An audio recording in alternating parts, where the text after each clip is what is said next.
I want to say a few words about that horrible attack in Kabul yesterday, in which gunmen stormed a maternity ward and they threw in grenades and I believe they opened fire as well, but at least 16 people were killed, among them babies.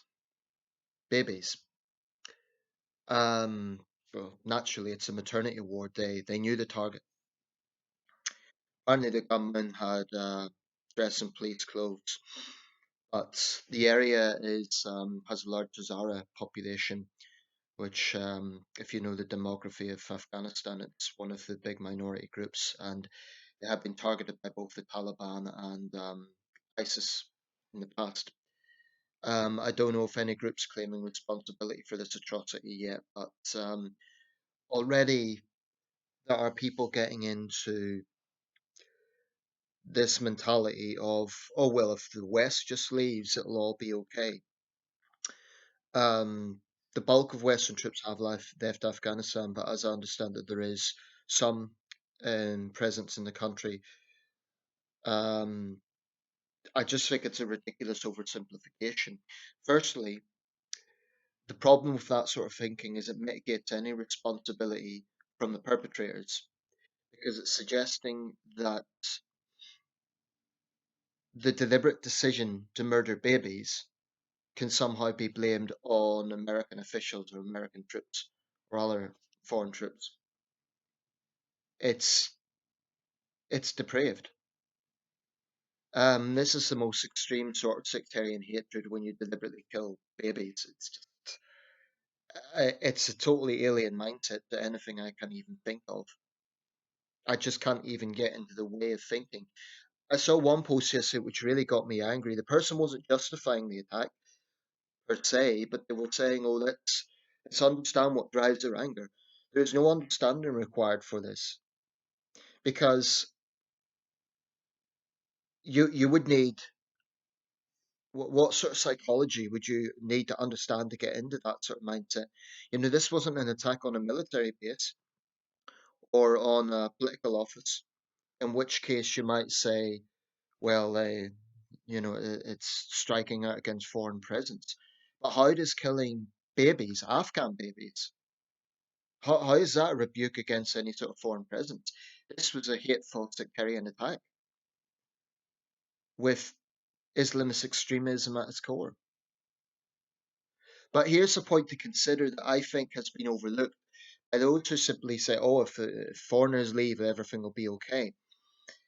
Afghanistan has been ravaged by war for about 41 years now. It's if we see it as one collective conflict rather than a conflict in different stages, which is what it is. If we see it as one conflict, then basically it's the world's longest running war. There's a few other, rivals for that on dubious claim. For example, the internal conflict in Burma has been raging for decades. The internal conflict in Colombia, although that is de-escalating now. Um, but yeah, for 41 years. If we go from the Tsar Revolution in 1978, 42 years in fact, um, and then you had that initial very bloody Soviet phase, in which Soviet invasion of Afghanistan left, hundreds of thousands dead. They called it Soviet Union's Vietnam. Then the 1990s, a period of instability and civil war. The Taliban came to power in 1996, and they had the power from that period of 1996 to 2001. And then we know the history.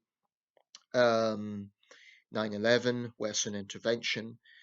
Um, and yes, there's arguments that the West funded the Mujahideen in the 80s. I'm well aware of that argument. Well, that fact, it did happen. I mean, Charlie Wilson's war is quite revealing. Um, I still think, though, that whilst that in retrospect turned out to be a big foreign policy mistake, it needs to be understood in the context of the time. The Soviets were doing brutal things in Afghanistan. So Western intervention, of course, it was part of the Cold War play, but I honestly don't believe that the Reagan administration, for all its faults, genuinely thought that they were funding future religious fanatics who would attack America. I think it's unfair criticism.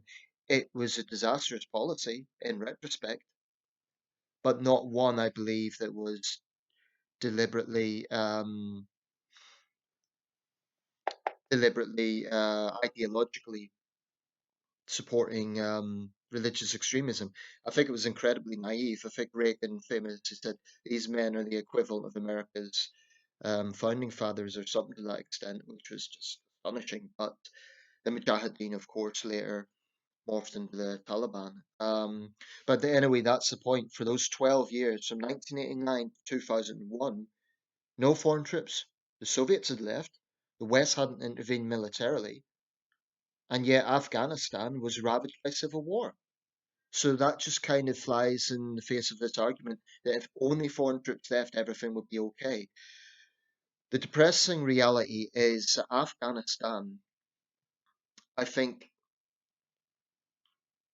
it will take time to I think only a sort of cultural revolution, and I don't mean in the Chinese sense, I mean in the sense of moderates somehow getting influence on Afghanistan. I think, sadly, that is the only thing that's going to change that country. But when people blame the West, firstly, I think it's an insult to the thousands of American and British and Canadian and other international personnel who died, um, trying to free Afghanistan from the Taliban. And I don't think intervention was a total disaster, as is often made out to be in left wing sources. For example, Afghan women can now stand for parliament in a way that they couldn't before. Girls are educated in parts of the country. Obviously, there's a long way to go, but there's a long way to go because it is very, very difficult to completely defeat Islamism. But the point is, the people responsible for these atrocities are entirely the people who are doing it. It doesn't matter who's funding them. Ultimately, it doesn't matter if there is. I mean, it matters insofar as obviously that if you have a rogue arms dealer um, and you have rogue states operating, there was reports that China may have been funding the Taliban, but that's not concrete. There's no hard evidence for that, but at least not that I'm aware of. I wouldn't put anything past the Chinese government. But when I say it's not relevant, I'll rephrase that. Of course, it's relevant, but ultimately the responsibility lies in the government. And what sort of depraved thinking would suggest there's any sort of moral equilibrium? Oh well, these young men were angered into doing it, angered into killing babies. We're not talking about people who, let's say, saw their family killed in an American airstrike and then they went and attacked the American embassy. I'm not justifying that, but that would be more, in a sense, more rational than killing babies. And like I say, this was a Hazara community. The Hazaras have long been persecuted in Afghanistan. So I think that there's no really easy answers, but I think that really this is an internal problem in some ways. And I honestly don't think that if Western troops just left, if Western personnel left, then everything would be okay, because that sectarian hatred would continue. And if anything, it might even escalate. So I'm not convinced that just pulling all Westerners out or all foreigners out would just solve Afghanistan's problems. And I know the understanding Afghanistan's a graveyard of empires, right? God knows this country knows. We had three bloody wars with Afghanistan in the 19th century. There was a famous picture, Lord Elphinstone's army. It was, I believe, the greatest military defeat for the British Army in the Victorian period, the disappearance of Lord Elphinstone's army. It was out of the first Afghan war, the second I can't recall now, 1842. But with Afghanistan, there's always going to be, left wingers, some left wingers, I should say, will be looking at this and say, oh, that proves we're right. It was all a disaster. Let's blame George W. Bush. Let's blame Tony Blair. Let's blame everyone but thugs who've actually done it. And it frankly angers me because it mitigates their responsibility. It treats them like children not responsible for their own actions. These are men, they're not men in my opinion, they're beasts, but they are entirely responsible for what they have done. And it's pure evil. But it is also a reminder of just how depraved Islamism can be. This was Islam's ideology because it's a belief that Hazaras are not Muslims, that they are inferior. Because what we actually fail to recognize, or what's often overlooked, is that at the heart of pan Islamist extremism is an extreme sort of quasi fascist mentality. It's a supremacy. Not necessarily ethnic, although it can be, but definitely religious. Islamists believe they are superior to non-Muslims, and to Muslims they deem as apostates. So